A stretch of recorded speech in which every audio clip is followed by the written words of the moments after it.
This is the Maserati Ghibli SQ4. Some would call it an entry-level Maserati. I call it a massive pile of crap.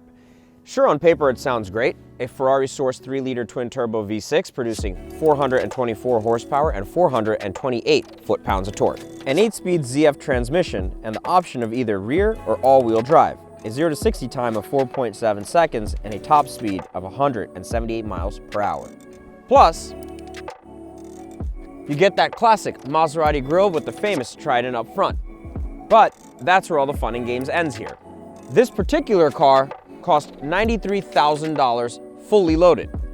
And the second you drive it off the lot, it depreciates to zero. But let's drive it and see what's up.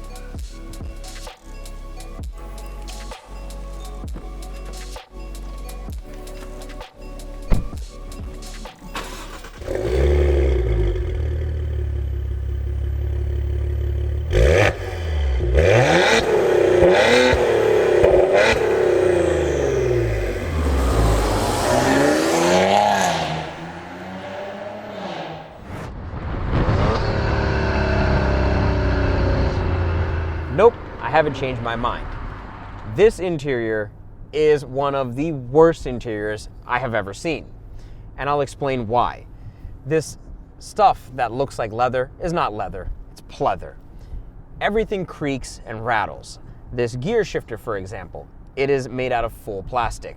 And shifting it is the dumbest thing ever. You can't get it into reverse properly, can't get it into drive properly, can't put it in neutral properly. The infotainment is from a Dodge. And so is the center display here. So are these buttons. So are the window switches, which kind of sucks for a car that's $93,000. All they did here was gave me a Maserati badge on the screen. Cool, I guess it's special to the person that doesn't know anything about cars. And I'm talking about you rich folks out there who got swindled into buying a Maserati Ghibli.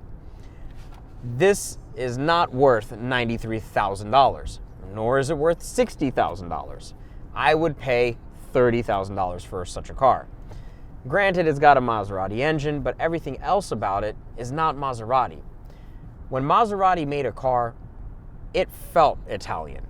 It felt special. Granted, it was very unreliable, still unreliable, but at least the interior made you feel special. In here, not the case. The only two bits I like about this thing are these paddle shifters, which are metal, and this door handle. The steering wheel is uncomfortable to hold. But I mean, it makes cool noises. The steering in this car is actually pretty heavy, which I like the feel of it. Handling, on the other hand, very direct. Even with the 4-wheel drive system, there's no understeering in this car. Well, at least I haven't pushed it that far to find out, but on everyday roads, it handles really good. The handling of this car is so good, but the downfall is that the seats suck. If you go through a turn, you slide right out of it. Either you go left or right, you're sliding right out of the seat, which is not comforting in a sports sedan. You want to be hugged tightly, you want to be able to adjust it. There is no adjustability in this seat whatsoever. At least Maserati outfitted this car with a ZF 8-speed. The upshifts and downshifts are pretty decent. On upshifts, it crackles nicely. Downshifts, it doesn't do much noise, but it's pretty decent.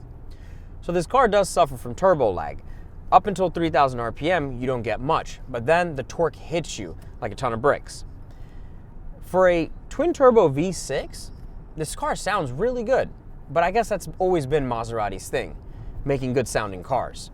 Maybe not the fastest, but at least the best sounding. So this car does have modability. You can change the intake, the downpipes, and give it a tune.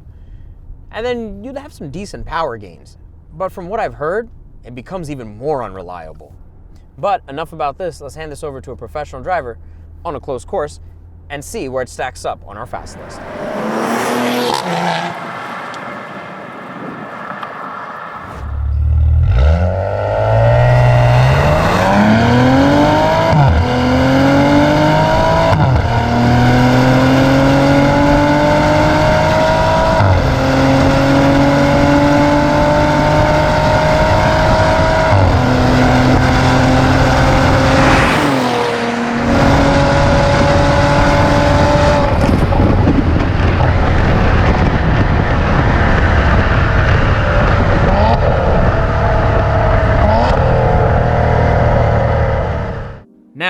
for the disappointment you guys were waiting for.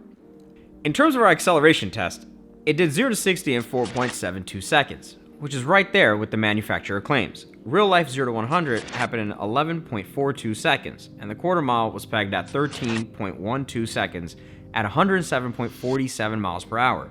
A little depressing because it's just marginally faster than the Kia Stinger GTS we just reviewed. In terms of raw power, let's look at the rolling times.